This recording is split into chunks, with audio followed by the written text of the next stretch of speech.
Hello. Welcome back to my channel. Today I'm going to be reviewing Ready Player One. Yes, Ready Player One. This is a Steven Spielberg film released in 2018. It is the first of Spielberg's films as a director that I have truly loved and been excited by in probably 15 or 20 years. That's not to say that I don't love Steven Spielberg or his films. I just haven't been excited for a long time. Of course it's not a perfect film. It has flaws. Every film does. But I'm struggling after just one day to remember any of those flaws now. I felt young again as I was watching it. I wasn't depressed. I wasn't distracted by politics. It's a dazzling feast for the eye. It's beautiful. It's magnificent. Janusz Kaminski, director of photography, longtime collaborator of Steven Spielberg, has done a fabulous job.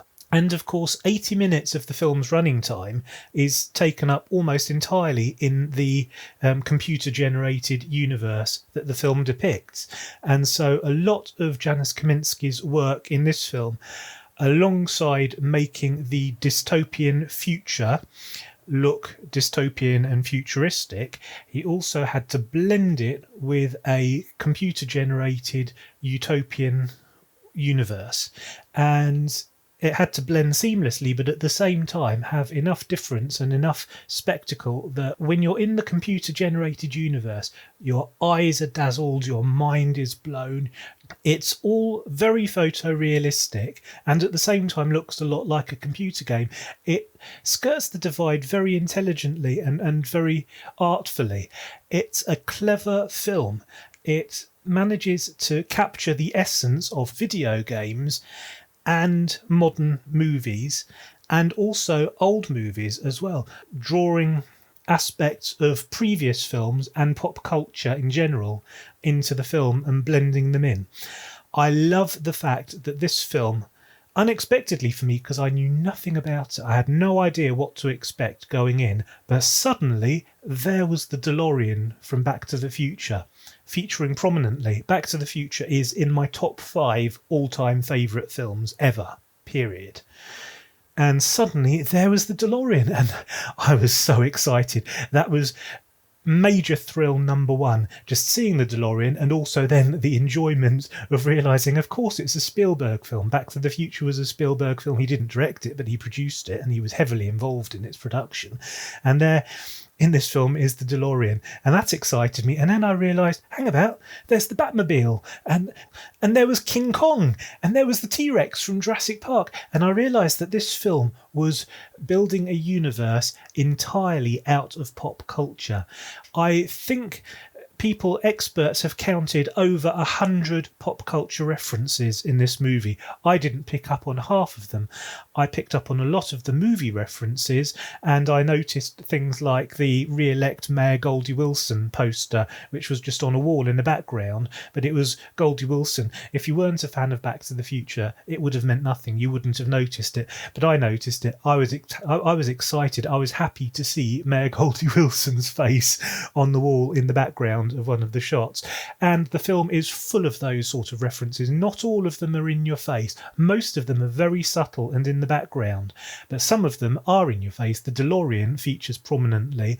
King Kong and the T-Rex feature prominently. The Batmobile is almost, you blink and you miss it.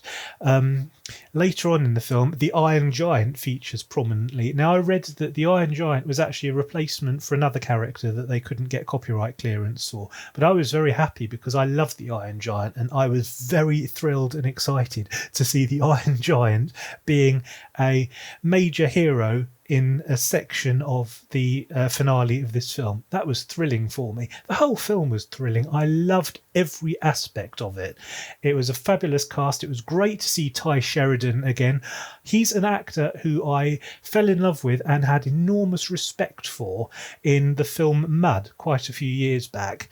And I've not been aware of him that much since, although I did know that he'd continued to have quite a successful career as an actor. But suddenly here he was as the lead role in a major Spielberg blockbuster, and it was thrilling because he's a very interesting young actor. And the whole cast was fabulous.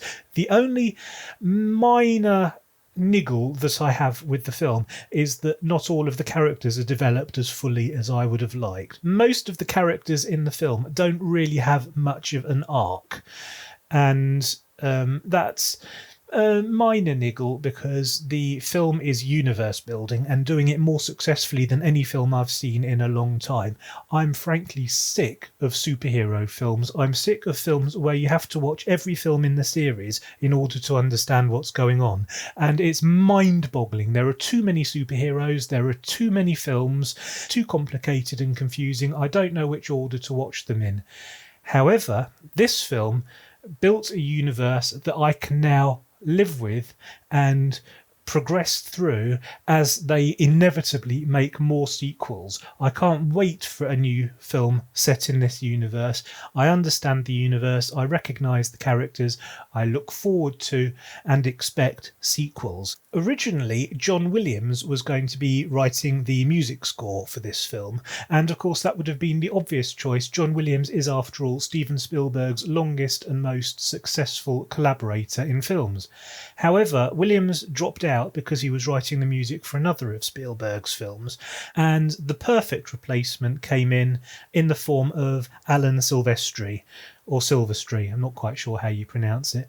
Alan Silvestri wrote the music for Back to the Future, so he was the perfect person to replace John Williams on this project, because there are so many Back to the Future references throughout the film, not just in the use of the DeLorean, but in lots of other ways as well, that Silvestri was able to draw on his Back to the Future soundtrack and incorporate that music into the score for this film. Now, of course, John Williams could have done the same thing, and doubtless Spielberg would have directed him to do the same thing, but it wouldn't have been the same if Williams had been using music written by another composer. It made sense and it worked perfectly because Silvestri was drawing on his own knowledge of his Back to the Future score to underscore certain elements of this film with the perfect Back to the Future notes. The combination of Spielberg, Janusz Kaminski and Alan Silvestri made this film